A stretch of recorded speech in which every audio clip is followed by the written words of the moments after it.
कालकोट की गहराई में दबा पुराना पाप है। सोने की हर चमक में छुपा एक अभिशाप है।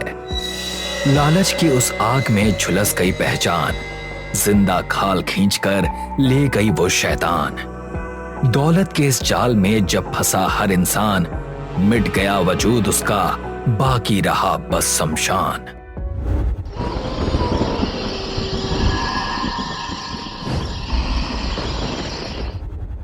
मयूरी खुदाई वाले कपड़ों में कई मजदूरों के साथ एक गड्ढे के पास खड़ी है। मशीनें जमीन की सख्त चट्टानों को तोड़ रही हैं और कुछ मशीनें वहां से इंसानों की हड्डियां बाहर निकाल रही हैं। वो थोड़ी चिंतित लग रही है, तभी उसके फोन पर कॉल आता है। ये उसकी बेटी के डॉक्टर का फोन है। हेलो डॉक्टर, बोलिए। साक्षी की हालत दिन ब दिन खराब होती जा रही है। आपसे पैसों का इंतजाम हुआ या नहीं? मैम, मैं पूरी कोशिश कर रही हूँ कि पैसों का इंतजाम हो जाए। आप प्लीज मुझे थोड़ा और समय दे दीजिए। अगर मेरे पास समय होता तो मैं जरूर दे सकती थी, बट कैंसर का इलाज वक्त पर होना बहुत जरूरी है। अगर अगले 2 हफ्तों में इलाज नहीं हुआ तो... नहीं डॉक्टर, ऐसा मत कहिए। मैं पूरी कोशिश करूंगी कि जल्दी से जल्दी पैसों का इंतजाम हो जाए। ठीक है, तब तक मैं इसका ध्यान रखती हूँ। Thank you so much doctor.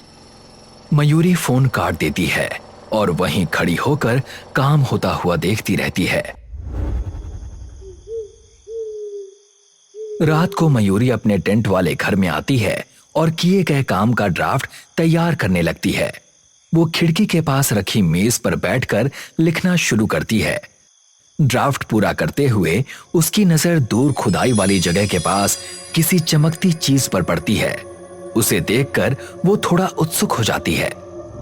Mayuri उस जगह के पास जाती है, ये देखने के लिए कि चट्टानों के नीचे क्या चमक रहा है।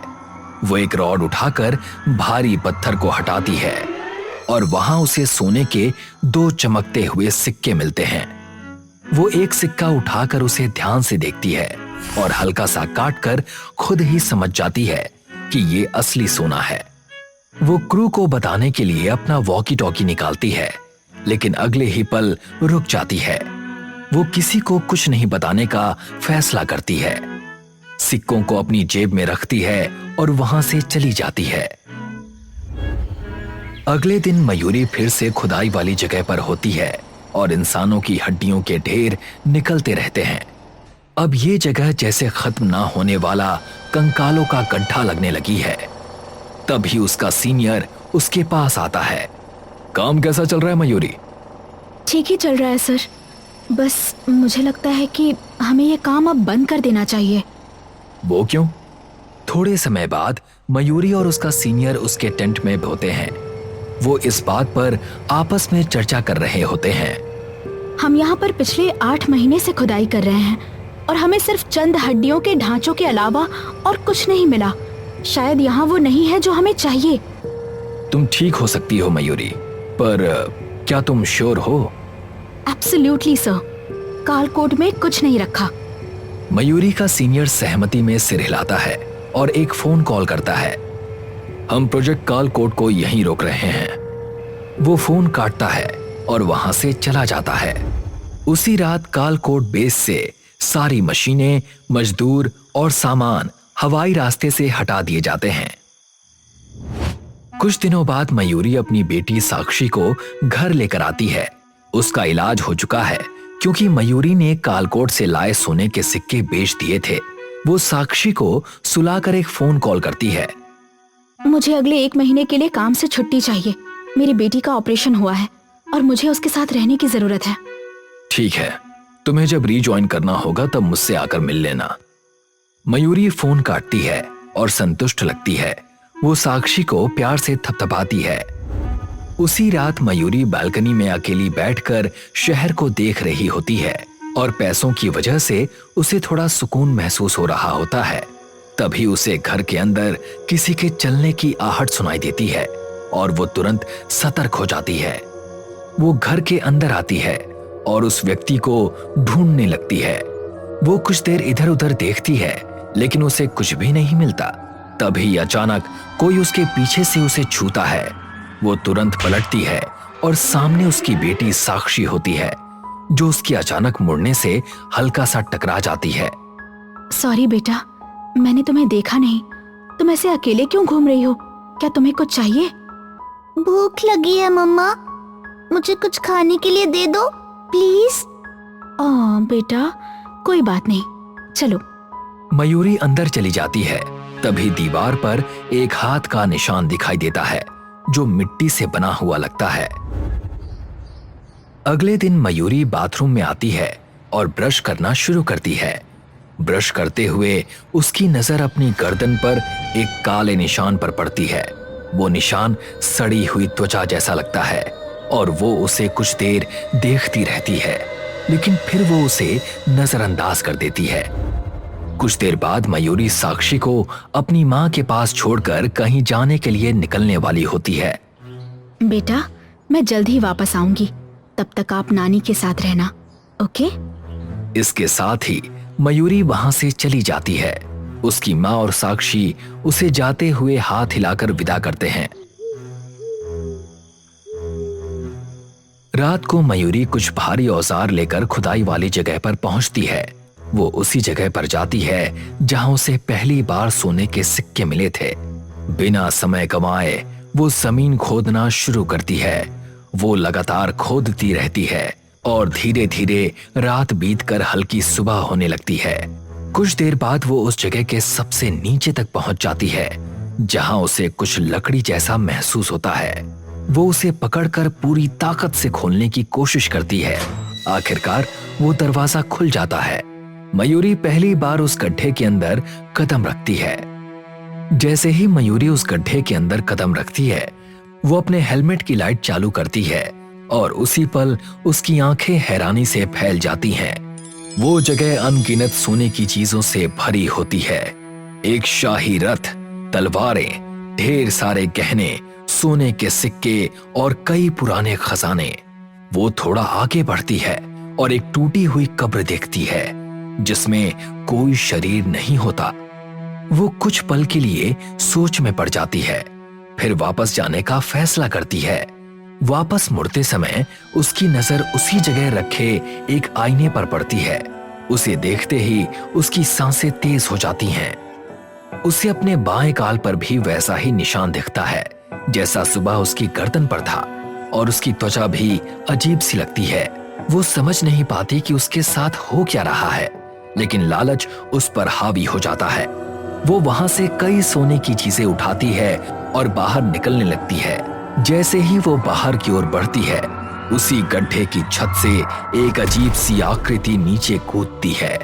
उसका शरीर सड़ा हुआ लगता है, लेकिन जहां जहां मयूरी के शरीर पर निशान बने हैं वहां उसकी त्वचा साफ दिखती है। उस आकृति के चेहरे पर एक डरावनी मुस्कान होती है। कुछ दिनों बाद मयूरी अस्पताल में एक डॉक्टर के साथ होती है।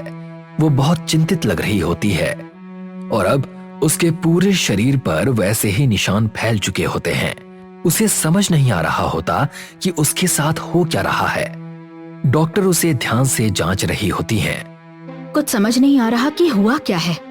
डॉक्टर, कोई तो इलाज होगा इन चीजों का। आपको जितने पैसे चाहिए मैं दे दूंगी, बस आप मुझे ठीक कर दीजिए। ये किसी तरह का इन्फेक्शन लगता है। शायद प्लास्टिक सर्जरी से ये इशू ठीक किया जा सकता है, पर इसमें काफी खर्च होगा। जितना होगा मैं ला दूंगी, आप प्लीज मुझे ठीक कर दीजिए। ठीक है, मैं तैयारी शुरू करती हूँ। नेक्स्ट वीक हम सर्जरी कर लेंगे। आप काउंटर पर जाकर अपॉइंटमेंट ले लीजिए और 10 लाख जमा करा दीजिए। मयूरी सहमति में सिर हिलाती है और वहां से चली जाती है। मयूरी चेहरे पर स्कार्फ बांधकर बाहर आती है। जैसे ही वो अपना सिर उठाती है, उसे दूर वही आकृति खड़ी दिखाई देती है जो सीधे उसकी आंखों में देख रही होती है। वो देखती है कि उस आकृति का शरीर आधा सड़ा हुआ और आधा ठीक है, बिल्कुल वैसे ही जैसे उसका अपना शरीर बदल रहा है। ये देखकर वो डर के मारे जमीन पर गिर जाती है। आसपास के लोग तुरंत उसे उठाने के लिए उसके पास आ जाते हैं। मैडम, मैडम क्या हुआ आपको? वहाँ। सभी लोग उस दिशा में देखते हैं, लेकिन उन्हें वहां कोई नहीं दिखाई देता। लेकिन मयूरी अभी भी उसे देख रही होती है। मैडम वहाँ कोई नहीं है। क्या मतलब है तुम्हारा? मयूरी समझ जाती है कि उस आकृति को उसके अलावा कोई और नहीं देख सकता।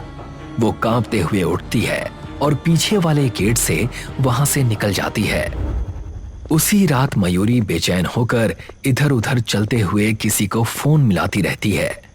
वो परेशान होती है क्योंकि सामने वाला उसके लगातार फोन करने के बाद भी फोन नहीं उठा रहा होता।